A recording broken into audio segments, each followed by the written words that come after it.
मनोज तिवारी जी, हमारे विधायक अजय महावर जी,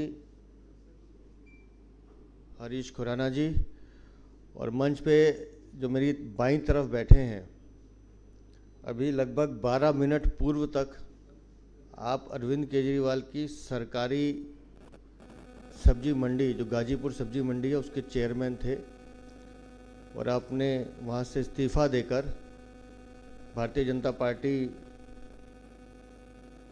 में आना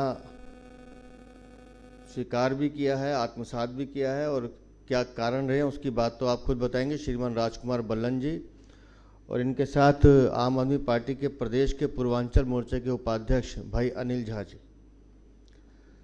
दोस्तों, राजकुमार बल्लन जी गाजीपुर सब्जी मंडी जो है दिल्ली सरकार की सरकारी सब्जी मंडी है उसके चेयरमैन मैंने जैसे अभी बताया लगभग 13-14 मिनट पहले तक थे और सरकारी पद से त्यागपत्र देकर आपने भारतीय जनता पार्टी आज ज्वाइन की है। आपने माननीय नरेंद्र मोदी जी के नेतृत्व और विशेष रूप से मैं इसमें मनोज तिवारी जी को भी बधाई दूंगा कि लगातार आपका क्षेत्र के सभी रहने वालों से निवासियों से संवाद रहता है और राजकुमार बल्लन जी चूंकि वहीं रहते हैं और लगातार आपकी चर्चा भी होती रही और जिस प्रकार की नीतियां अरविंद केजरीवाल दिल्ली में चला रहे हैं, हम जिसे नीति कहते हैं सीधा सीधा वो भ्रष्टाचार का मॉडल है। हर काम में भ्रष्टाचार कैसे किया जाए उसके नए नए उपाय अरविंद केजरीवाल ढूंढते हैं। अब क्योंकि राजकुमार जी उस सिस्टम में थे और देख रहे थे कि कैसे लोगों ने आवरण ओढ़े हुए हैं, ऑफ द रिकॉर्ड सीएम क्या कहते हैं, ऑन रिकॉर्ड क्या कहते हैं, ऐसी कई घटनाएं इनके सामने आई हैं।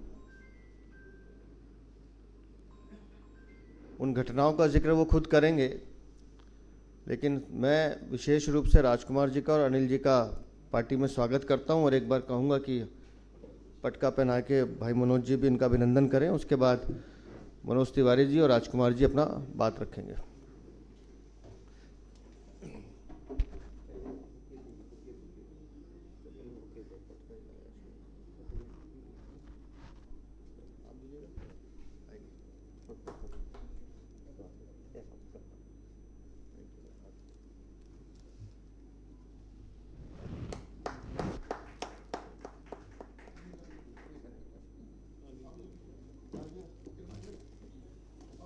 अनिल जी आप भी आइए।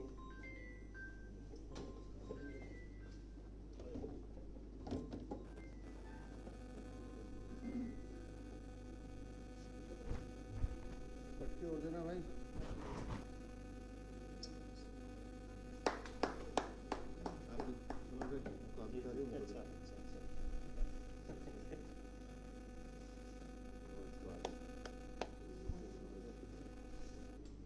आ जाओ अजय, लगाओ।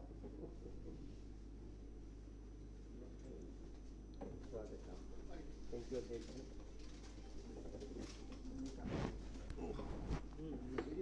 अरे हाँ, लड्डू खिलाओ भाई।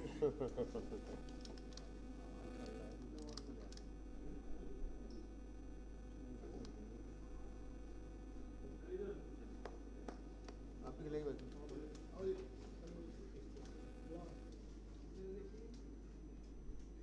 इनको भी खिलाओ भाई। पूरा खा लो।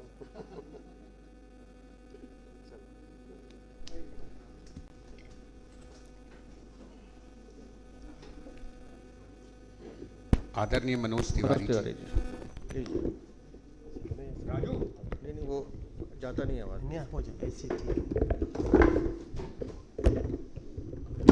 आएगा आएगा, बस यहीं रहने दो। धन्यवाद अध्यक्ष जी। जिन परिस्थितियों में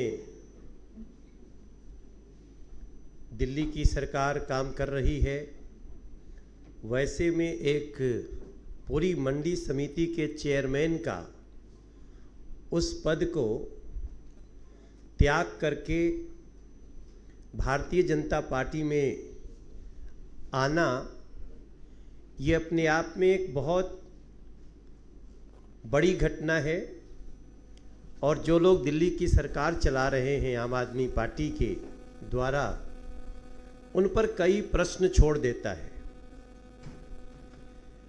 राजकुमार बल्लन जी का जो पद था वो बड़ा पद था।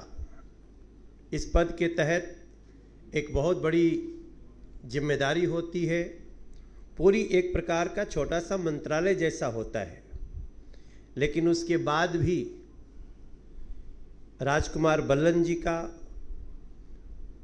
भारतीय जनता पार्टी में आने के पीछे बहुत सारी बातें रही होंगी जो वो अपने मुंह से कहे तभी ठीक है। हम धन्यवाद करते हैं अपने दिल्ली प्रदेश के अध्यक्ष वीरेंद्र सचदेवा जी का, जिन्होंने इस अवसर पे स्वयं उपस्थित रह करके और इस पार्टी में आने के इस प्रक्रिया को एक गंभीरता दी। और हमारे क्षेत्र के हमारे जो स्थानीय लोकप्रिय विधायक हैं अजय महावर जी, जो विधानसभा के मुख्य सचेतक भी हैं, जहां राजकुमार बल्लन जी रहते हैं वो विधानसभा अजय जी की है। और हम सभी लगातार उन लोगों के संपर्क में हैं जो लोग इस समय अरविंद केजरीवाल के नीति और नीयत से आजिज होकर आम आदमी पार्टी छोड़ रहे हैं और बड़े बड़े पदों को छोड़ रहे हैं। हम आप सभी जानते हैं कि राजनीति में लोगों का रहना, उनके लिए पद भी एक आकर्षण होते हैं, लेकिन जहां पद को भी तिलांजलि दे दिया जाए वो कितनी बड़ी घटना है, इसका अंदाज़ा दिल्ली के प्रत्येक लोग लगा सकते हैं।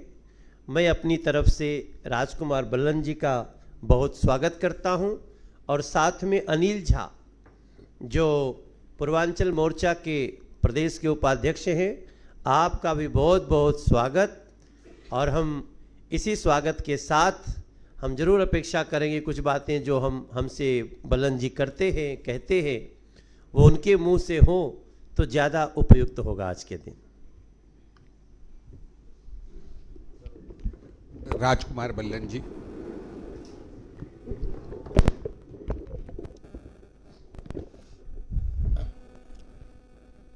सर्वप्रथम मैं धन्यवाद करना चाहूँगा दिल्ली प्रदेश भारतीय जनता पार्टी के अध्यक्ष मेरे भाई वीरेंद्र सचदेवा जी का और अपने लोकप्रिय सांसद पूर्व प्रदेश अध्यक्ष मनोज तिवारी जी का और मेरी बाई तरफ बैठे मेरे छोटे भाई अजय महावर जी विधायक गोंडा विधानसभा का, जिन्होंने मुझे परिवार में शामिल नहीं की, मेरी जो सेतु का काम किया और मुझे परिवार का हिस्सा बनाया, उसका बहुत बहुत आभार प्रकट करता हूँ। मित्रों, जब मैंने आम आदमी पार्टी ज्वाइन की थी तो उस दिन मुख्यमंत्री आवास पर उनसे भेंट हुई थी।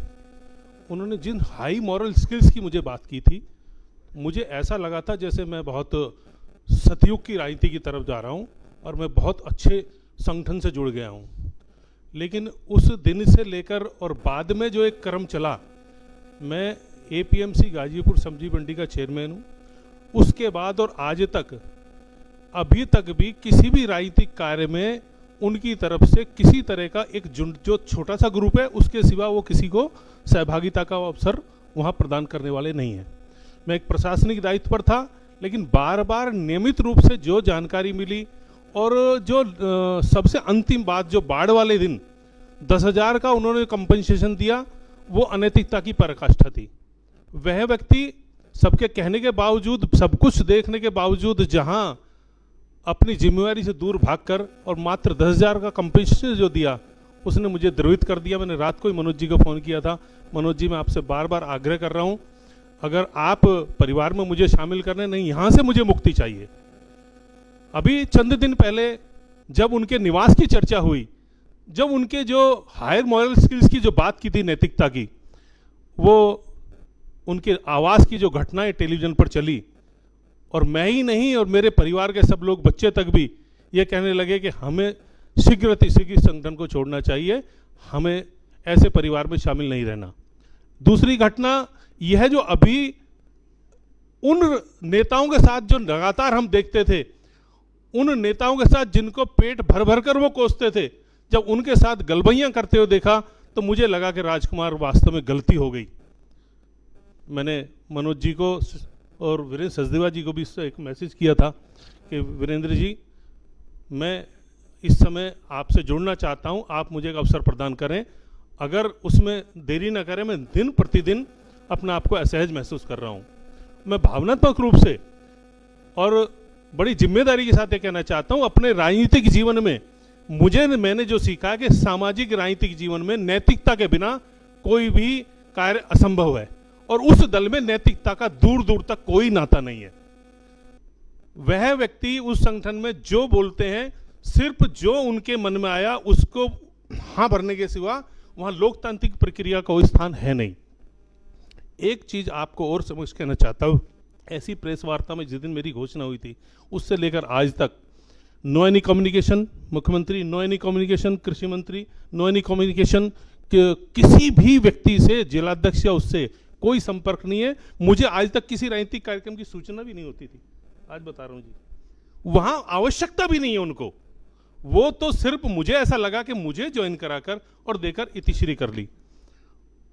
उनका अपने एक अलग उद्देश्य है, वो उनका जो समझ में आया, जो यहां रहकर मैंने महसूस किया कि मैंने शायद जिस हायर मॉरल स्किल के साथ 30-35 साल राजनीति की, जिस नैतिकता के साथ राजनीति की, मुझे अपने घर वापस आना चाहिए, मुझे घर वापसी का अवसर प्रदान किया। और उसमें जो मनोज जी का जो मेरे प्रति स्नेह रहा, उसके वापसी आने के लिए वह एक निवेदन और बताना चाहता हूं कि मैं 2 साल मुझे इस परिवार को छोड़े हो गए। 2 साल में अध्यक्ष जी मैं ऋणी हूं भाजपा कार्यकर्ताओं का। इन 2 साल में बहुत सारे मेरे परिवार में सुख और दुख के अवसर भी आए। अगर कहीं मेरी माँ का देहावसान हुआ तो जिस दल में मैं था वहाँ नहीं, सबसे पहले अगर पहुँचे तो मनोज तिवारी पहुँचे, सबसे पहले पहुँचे तो अजय महावर पहुँचे। मेरे परिवार में कोई सुख का अवसर हुआ तो जो भाजपा कार्यकर्ताओं ने मुझे वही प्यार दिया जो मैं वहाँ रहते हुए भी ये संगठन के बड़प्पन को इस आदर्श दृष्टिकोण से लेकर मेरे वापसी का मार्ग प्रशस्त करने में ये भी मेरी आत्मा को बार बार वजन था। और वहाँ उस दल में रहकर संवादहीनता सबसे बड़ी चीज है। वहाँ संवाद नाम की कोई चीज है नहीं, संवाद करने की उन्हें आवश्यकता भी नहीं है। दूसरा सबसे बड़ा, मैं शिक्षा के क्षेत्र से जुड़ा हुआ था, शिक्षा समिति का चेयरमैन भी रहा था। अध्यक्ष जी आपको बताना चाहता हूं, दिल्ली के अंदर जब मनीष सिसोदिया जी और वो शिक्षा की बात करते हैं और अच्छे मॉडल को दिखाते हैं, मैं एक एजुकेशनिस्ट होने के नाते बार बार मुझे पीड़ा होती थी कि मुस्तफाबाद विधानसभा में एक ऐसा विद्यालय जिसमें ऑल्टरनेट डे में क्लासें आज भी चलती हैं, भवन की उपलब्धता नहीं है। मैं ये नहीं कह रहा कि उन्होंने कुछ कार्य नहीं किए होंगे, लेकिन अगर हमें यह सिखाया गया कि शुरुआत वहां से करनी है जहां कमी है, वहां नहीं कि जहां अच्छे स्कूल को ही पॉलिश करके और हम वहां उसको दिखाकर उसको आगे बढ़ाएं। अगर शिक्षा मॉडल अच्छा ही देना आम आदमी पार्टी को तो मुस्तफाबाद विधानसभा से शुरू करते, जहां ऑल्टर डे में स्कूल चल रहा, भवन उनके पास है भी नहीं। 3.5 किलोमीटर चल के यमुना विहार की एक पॉश कॉलोनी है जिसमें विद्यालयों की अधिकता है। अगर वह ना हो तो त्राहिमाम पूरा क्राउड नगर विधानसभा और मुस्तफाबाद विधानसभा के बच्चों के लिए शिक्षा उपलब्ध कराना मैसर नहीं होगा। तकलीफ तब होती है जब किसी भी छोटी सी चीज को बड़ा बनाकर दिखाया जाता है और जो उसके बुनियादी दृष्टिकोण है उनको छोड़ दिया जाता है। तकलीफ तब हुई जब कोविड में सबसे पहले बड़ी बड़ी बातें की गई और जब अवसर आया तो यह कह दिया गया कि हाथ खड़े करके एक तरफ खड़े हो गए। वही बाढ़ में आज सिर्फ आरोप प्रत्यारोप लगाना राजनीतिक दल का काम हो सकता है, लेकिन जो बुनियादी सुविधाएं थी उन्हें देने के लिए कोई सामने नहीं आया। अगर बुनियादी सुविधाएं देने के नाम पर आए तो रात को मनोज तिवारी, अजय महावर वहां पहुंचे, उनके तरफ से कोई सिर्फ कोरे उस करने के सिवा कोई जरूरत नहीं थी। मेरे घर से थोड़ी दूर बांध टूट गया था, उसकी चिंता करने कोई नहीं आया। जहां हमारा निवास है वहां चंद फरलांग की दूरी पर वीरेंद्र सचदेवा जी सेवा कर रहे थे रोड पर, वहां से कभी भी घटना घट सकती थी, पूरा यमुना पार बह सकता था, लेकिन उनको सिवाय उस करने के कोई नहीं रहा। मैं निवेदन यह करना चाहता हूं कि मैं उन लोगों से जो आम आदमी पार्टी की तरफ काम कर रहे हैं, वहां ऐसे बहुत से लोग हैं अध्यक्ष जी मेरी तरह जो द्रवित हैं। आने वाले समय में वह वास्तव में मोदी जी के साथ 2024 में तो कतई भी किसी भी रूप में वहां नहीं रहना चाहते। उन्हें एक अवसर की आवश्यकता है। आज आपने मुझे अवसर प्रदान किया है, आपका बहुत बहुत आभार। आने वाले समय में एक क्रम और श्रृंखला आपको मिलेगी। आप मुझे अवसर प्रदान करेंगे तो बहुत सारे लोग आपके नेतृत्व में यहाँ आना चाहेंगे और वो चाहते हैं कि 2024 में मोदी जी को प्रधानमंत्री के रूप में देखकर देश में एक राष्ट्रवादी सरकार बने और जो नया गठबंधन हुआ है उन्हीं लोगों से, जिन लोगों को पेट भर भर कर संजय सिंह और अरविंद केजरीवाल गाली देते थे, उनको जो बाहें भर रही हैं, इससे एक आम आदमी जनमानस चलने वाला उनकी सबकी समझ में आ गया है कि, और मुझे तो बहुत अच्छी तरह समझ में आ गया मैंने गलती की है। बहुत बहुत आभार भारतीय जनता पार्टी का, परिवार का, जो मुझे परिवार में शामिल किया। मैं वादा करता हूं जिन भावनाओं से कहीं भी इस तरह से मैं परिवार में आकर एक अच्छा कार्यकर्ता बनने की कोशिश करूंगा और जो भी मुझे काम मिलेगा मैं उसको काम करने की कोशिश करूंगा। आपका बहुत बहुत आभार मुझे भारतीय जनता पार्टी में ज्वाइन कराने के लिए। धन्यवाद।